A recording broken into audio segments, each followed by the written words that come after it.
Hey everyone, आज हमारे साथ बहुत स्पेशल गेस्ट हैं Priyanshu Singh, AIR 523, and the journey has been really amazing.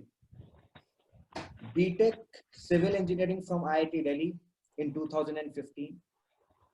2018 के अंदर प्रियांशु का सिलेक्शन हुआ in CRPF through UPSC CAPF examination, and now he has secured 523rd rank this year, like UPSC Civil Service Examination 2019 का जो final result आया है उसके अंदर.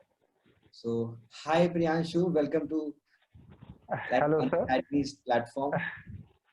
Hello sir. First of all, I would like to thank you for inviting me at this amazing platform. I hope that my session in this, on this platform is going to really help, all the candidates out there who are aspiring for the civil services. Yeah. Definitely. So first of all, यही जानना चाहूँगा मैं आपसे कि जब result आया, so how did it feel? Like क्या क्या क्या लगा एकदम जब आपके सामने लिस्ट आई, आपको पता लगा कि आपने रैंक सिक्योर करी है? जी, तो ऐसा था कि I was sitting in my drawing room along with my father and my mother, and it was not expected कि ये रिजल्ट आने वाला है आफ्टरनून में. सब लोग बोल रहे थे कि रिजल्ट इवनिंग में आएगा, but suddenly I got a call from one of his friends. उसने बोला कि यार रिजल्ट आ गया, तेरा 523rd रैंक है. Then I was taken by surprise initially, but मैंने फिर फटाफट PDF डाउनलोड किया. मैंने UPSC की वेबसाइट पे चेक किया, इट वाज देयर. तो मैंने PDF डाउनलोड करके मैंने तुरंत Ctrl+F करके सर्च किया अपना name, and I initially immediately recognise कि मेरी रैंक है 523rd. फिर मैंने पेरेंट्स को बताया, they were all very happy initially. एक ग्रेट साई ऑफ रिलीफ था मेरे लिए, क्योंकि एक लंबी जर्नी रही है और बहुत एफर्ट इसमें इन्वॉल्व हुआ है. तो एक emotional plus very exciting moment I would say, वो जो मोमेंट था ऐसा था. आप अपनी जर्नी के बारे में डेफिनेटली सब लोगों को बताओ. Like it's really an inspiring journey. जब मैंने उसके बारे में सुना, तो आप भी प्लीज सबको अपने बारे में बताओ, अपनी जर्नी के बारे में बताओ. हाउ यू स्टार्टेड प्रिपेयरिंग, और आपने कब से ये सपना देखा था जो कि अब आपने अचीव किया है? तो मतलब अगर ये सिविल सर्विसेज की प्रिपरेशन का आइडिया की बात करें तो ये it has been there for a very long time in my head. In fact it has been like my childhood dream. तो मेरे पेरेंट्स ने इनिशियली मेरे को इंस्पायर किया था कि मेरे को सिविल सर्विसेज की, after at some point in life I have to prepare for civil services. But I was not very serious about it until the time I went to the college. तो जब मैं college में गया तो वहाँ पे हमारे IIT दिल्ली में एक बहुत अच्छा इकोसिस्टम है, एटमॉस्फेयर है IIT सिविल सर्विसेज के प्रिपरेशन का. तो वहाँ पे मेरे बहुत सारे सीनियर्स थे, उनसे मैंने बात करी. फिर I was very much fascinated about it. फिर मैंने थर्ड ईयर के लास्ट में इसका सीरियसली पढ़ाई शुरू किया, और मैंने very first I passed out in 2015 from IIT Delhi, as mentioned. तो 2015 में पास आउट होते ही 2 महीने बाद फिल्म था, और उस साल मैंने अपीयर किया, फिल्म्स भी क्लियर किया. बट अनफॉर्चुनेटली मेरा मेंस नहीं क्वालिफाई हुआ, बिकॉज मेरा ऑप्शनल सब्जेक्ट में मार्क्स उतने अच्छे नहीं थे. और उस ईयर मेरा मार्क्स था, मेरा ऑप्शनल था ज्योग्राफी.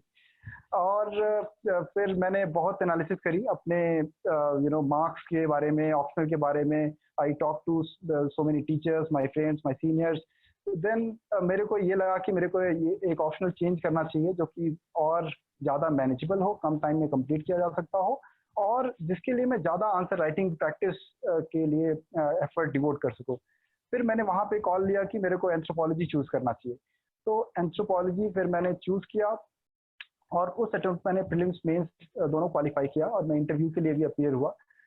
बट उस ईयर मेरे साथ इशू ये रहा कि मैंने इंटरव्यू में उतनी अच्छी परफॉर्मेंस नहीं हुई, तो मैंने फाइनल लिस्ट में अपना नाम मिस किया. फिर 2017 में अगेन मैंने प्रीलिम्स क्वालिफाई किया, मेंस मेरा समहाउ 4 मार्क्स से रह गया था. फिर again my journey began from the scratch. मैंने प्रीलिम्स के लिए प्रिपेयर करना शुरू किया 2018 के लिए. फिर 2018 में I got another very big shock. मतलब ये completely unexpected था because I had been continuously clearing prelims by huge margins, you know, almost 15-20 marks. तो इस बार suddenly मेरे को ये big शॉक था. पेपर भी क्वाइट ट्रिकी था although, but at the same time मेरा भी कुछ न कुछ तो फॉल्ट होती है, तो वो उसकी वजह से मैंने प्रीलिम्स नहीं क्लियर किया. फिर मैंने अपने स्ट्रैटेजी को वहाँ पे मैंने अपनी स्ट्रैटेजी को कम्प्लीटली चेंज किया at all the phases of the examination. फिर मैंने CAPF का भी एग्जाम उसी साल के लिए अपीयर किया और CAPF के एग्जाम को क्लियर किया. और फिर मैंने 2018 के लिए मैंने बहुत सारी आंसर राइटिंग, 2019 अटेम्प्ट के लिए सॉरी, बहुत सारी आंसर राइटिंग प्रैक्टिस करी. बहुत सारे प्रीलिम्स के लिए मैंने बहुत टेस्ट सीरीज को सॉल्व किया और इंटरव्यू के लिए बहुत फोकस्ड मैनर में प्रिपरेशन करी. मतलब all the three phases of the examination के लिए एक स्पेसिफिक स्ट्रैटेजी को अडॉप्ट किया और फाइनली रिजल्ट आप लोगों के सामने है. It's really been a great journey.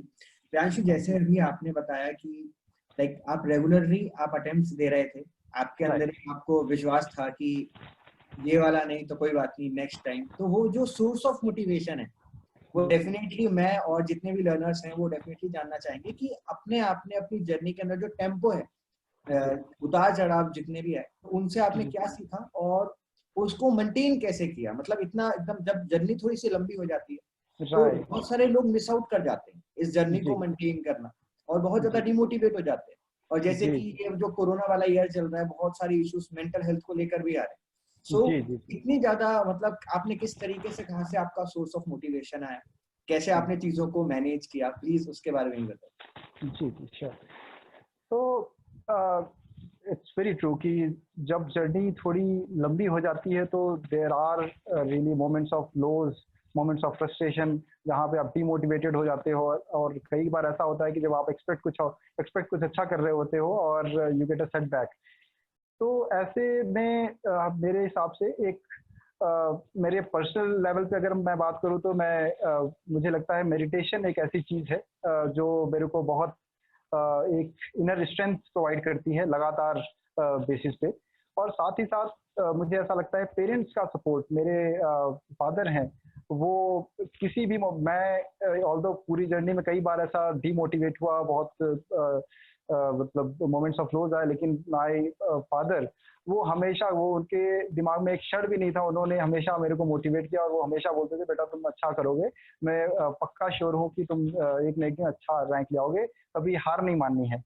तो ये एक मेरे लिए बहुत बड़ा सोर्स ऑफ मोटिवेशन हुआ करता था. और साथ ही साथ एक ऐसा पीयर ग्रुप, एक ऐसा फ्रेंड सर्कल जो कि पॉजिटिव वाइब्स आपके सराउंडिंग में प्रोड्यूस करता हो, मेरे हिसाब से उसका एक बहुत बड़ा रोल होता है इस ओवरऑल जर्नी में. तो मेरे पास I have been lucky to be surrounded by really very very amazing friends who are also there in service. जो लोग सर्विस में हैं वो लोग भी लगातार मेरे को मोटिवेट करते रहे हैं कि इस जर्नी को कंटिन्यू करने के लिए. तो मेरे हिसाब से ये एक large number of factors play a role to keep you motivated.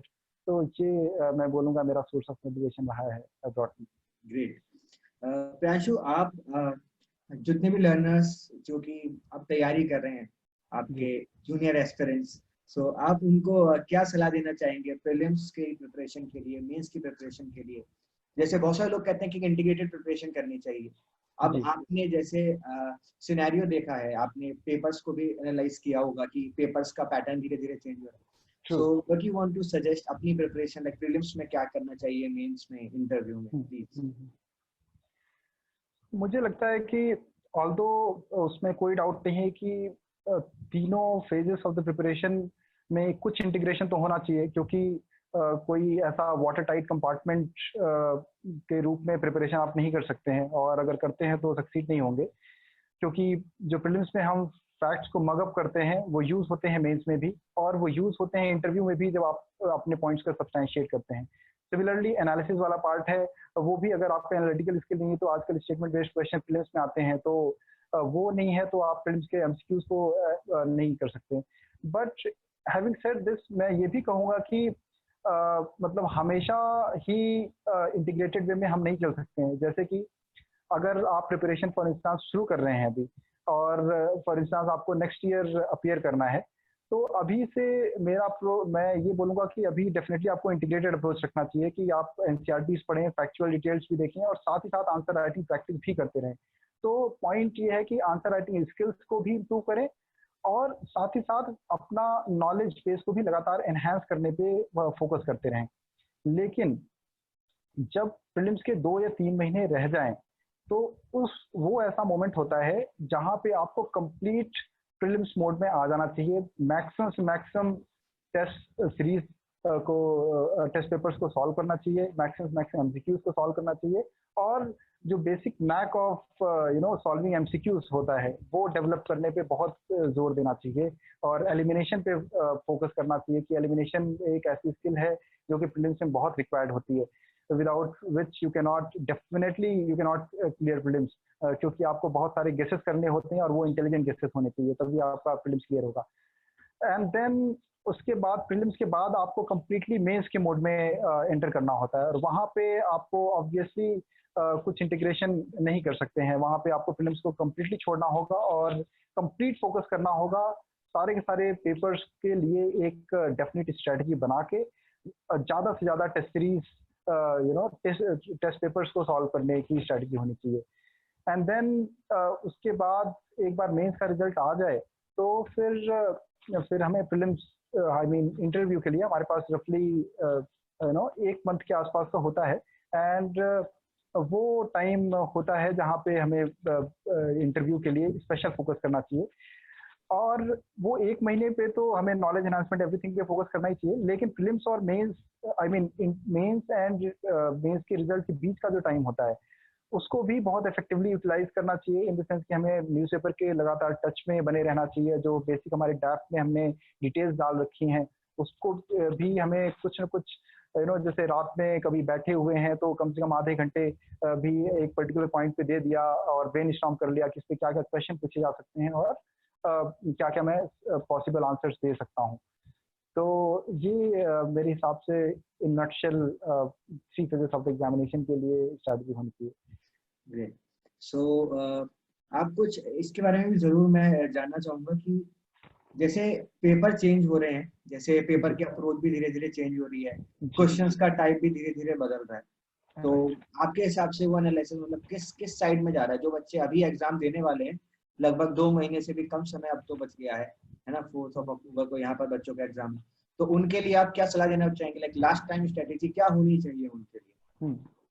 तो जहाँ तक प्रीलिम्स की अगर पर्सपेक्टिव में हम बात करें तो हमारे पास अभी हमारे पास जो भी नंबर ऑफ कैंडिडेट्स हैं उनको 2 कैटेगरी में, जो सीरियस कैंडिडेट्स हैं उनकी बात कर रहा हूँ, वो 2 कैटेगरी में डिवाइड कर सकते हैं। एक ऐसे बच्चे जो ऑलरेडी सारे के सारे टेक्स्ट जो स्टैंडर्ड टेक्स्ट बुक्स हैं उनको अच्छे से उन्होंने पढ़ रखा है, उसको रिवाइज कर रखा है और साथ ही साथ टेस्ट सीरीज भी एक बार सॉल्व कर रखी है क्योंकि एक बार हमारा प्रीलिम्स का पेपर पोस्टपोन हो चुका है। तो वो वाले बच्चों के लिए तो केवल एक सजेशन है, they need not look at the books again and again.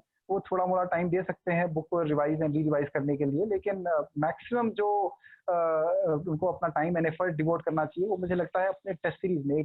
अगर उन्होंने एक पर्टिकुलर टेस्ट सीरीज जो पहले सॉल्व कर रखी है उसको एक बार, जैसे जनरली 35 to 40 टेस्ट होते हैं, तो 35 to 40 टेस्ट को एक बार दोबारा से मतलब गो थ्रू करें, अच्छे से उसको एनालिसिस करें और सारे के सारे फैक्ट्स को एक बार दोबारा से मगअप करने की कोशिश करें। साथ ही साथ एक और another test series they can try for, तो वो 30-40 टेस्ट की पूरी टेस्ट सीरीज मेरे हिसाब से उनको पूरा सॉल्व करना चाहिए, वो बहुत हेल्पफुल रहेगा। और दूसरे ऐसे कैंडिडेट्स हैं जिन्होंने केवल टेक्स्ट बुक पढ़ रखी है, उनके लिए मैं ये कहूँगा कि आप जितना ज़्यादा से ज़्यादा हो सके आप टेस्ट सीरीज ज्वाइन करिए और आपको थोड़ा एफर्ट देना पड़ेगा क्योंकि हमें लगता है कि हमने टेक्स्ट बुक पढ़ रखा है बट वो हमें फैक्ट्स याद नहीं होते हैं अगर आपने टेस्ट सीरीज नहीं सॉल्व कर रखा है। तो उनको टेक्स्ट बुक पे भी उतना ही फोकस करना चाहिए और साथ ही साथ टेस्ट सीरीज पे भी बहुत फोकस करना चाहिए। आप कुछ टाइम टेबल के बारे में भी बोलना चाहेंगे? लाइक टाइम टेबल आपने किस तरीके से मैनेज किया? जी, तो मुझे ऐसा लगता है कि ये अपनी पर्सनल, सबकी अपनी पर्सनल कैपेसिटी होती है, पर्सनल अपनी एक जजमेंट होती है कि मैं कितने टाइम में कितना सिलेबस कंप्लीट कर सकता हूँ, कितनी चीज़ें। तो मेरे को ऐसा लगता है कि रादर देन फोकसिंग अपॉन कि मेरे को कितना घंटे डिवोट करने चाहिए। मेरे को ऐसा लगता है कि हमें ज़्यादा फोकस करना चाहिए कि हम नए नए टारगेट्स, छोटे छोटे टारगेट्स सेट करें। एक जैसे हम एक दिन के लिए टारगेट सेट करें, देन वीक के लिए टारगेट सेट करें, देन मंथ के लिए टारगेट सेट करें। तो शॉर्ट टर्म से लॉन्ग टर्म प्लान बनाएं और उसको एग्जीक्यूट करने के लिए फोकस करें। तो मुझे लगता है एक बार अगर गोल हमारे सामने सेट हो जाता है तो टाइम टेबल मुझे लगता है बहुत पर्सनल चीज़ है, और वो एक स्टूडेंट को अपना खुद प्लान एंड चार्ट आउट करना चाहिए। और गोल मेरे हिसाब से अगर सेट हो और कमिटमेंट हो towards achievement of that goal, तो मेरे हिसाब से वो time table appropriate personal level पे बन जाएगा। ग्रेट। जैसे मान लो नए एस्पिरेंट्स को एक बहुत ज्यादा तकलीफ होती है कि हम ऑप्शनल कैसे चूज करें। लाइक रेगुलर सवाल आते रहते हैं जी कि हम लोग ऑप्शनल कैसे चूज करें। आपने खुद यहाँ पर अपना ऑप्शनल जैसे एक बार ही चेंज किया, सो आपने क्या चीज सोचकर अपना जो नया वाला ऑप्शनल है वो चूज किया? एंथ्रोपोलॉजी जो आपका एंड ऑप्शनल था, जो अभी आप राइट। तो इसके बारे में मैं ये कहना चाहूँगा कि ऑप्शनल, पहले तो इम्पोर्टेंस ऑफ द ऑप्शनल को समझना चाहिए कि ये 500 मार्क्स का ऑब्वियसली होता है, और ये ऐसा मतलब ऑप्शनल एक ऐसा एरिया है जहाँ पे आप एक बहुत बड़ा लेवरेज ले सकते हैं। जीएस में आप बहुत बड़ा मार्जिन नहीं ले सकते हैं बाकी बच्चों के कंपैरिजन में। मैक्सिमम आप 40 मार्क्स 50 मार्क्स ले सकते हैं, बट ये ऐसा ऑप्शनल एक ऐसा एरिया है जहाँ पे आप बहुत बड़ा एक स्कोर कर सकते हैं, 350 तक स्कोर कर सकते हैं अगर आपका अच्छा ऑप्शनल है तो। तो इसलिए ऑप्शनल का जो चॉइस है वो बहुत इंपॉर्टेंट हो जाता है। तो ऑप्शनल को चूज करने के लिए मेरे को जो लगता है कि हमें फैक्टर्स को कंसिडर करना चाहिए वो है कि ऑप्शनल लास्ट फ्यू ईयर्स में परफॉर्म कैसा कर रहा है। मेरे को ये एक लगता है कि इम्पोर्टेंट एंड प्रैक्टिकल एस्पेक्ट है जो जिसको हमें जरूर देखना चाहिए। और सेकेंडली ऑब्वियसली इंटरेस्ट तो होना ही चाहिए। ऐसा नहीं है कि आपने एक ऑप्शन चूज कर लिया जिसके बारे में आपको पता है आप टाइम नहीं डिवोट कर सकते, you can not devote time for answer writing practice in that particular optional, तो there is obviously no point in taking that optional, right. तो एक ये एस्पेक्ट है कि आपको इंटरेस्ट भी होना चाहिए। देन मैं ये बोलूँगा कि सिलेबस मैनेजेबल होना चाहिए। सिलेबस एक ऐसा चीज़ है क्योंकि आपको प्रीलिम्स और मेंस के बीच में बहुत टाइम होता नहीं है, मतलब जनरली 90 टू 120 डेज के आसपास आपको मिलते हैं। तो उस टाइम में आपको जीएस 1 2 3 4 को मैनेज करना होता है, और साथ ही साथ आपको ऑप्शनल पे भी फोकस करना होता है, और ऑप्शनल के लिए आपको कम से कम 10 टेस्ट तो लिखने चाहिए। तो ये सारे के सारे फैक्टर्स को कंसिडर करते हुए आपको एक इम्पॉर्टेंट फैक्टर सिलेबस का जो वास्टनेस है उस पर भी बहुत एक इम्पॉर्टेंट फोकस करना चाहिए। तो मुझे लगता है ये 3 फैक्टर्स हैं जिसको जो एक इम्पॉर्टेंट रोल प्ले करेंगे ऑप्शन के चुनाव में। Great great. ऑप्शनल की तो इम्पोर्टेंस अपने आप में ही बहुत ज्यादा है, और बहुत सारे बच्चों को कंफ्यूजन भी होता है कि कौन सा ऑप्शनल चुने। Very true very true.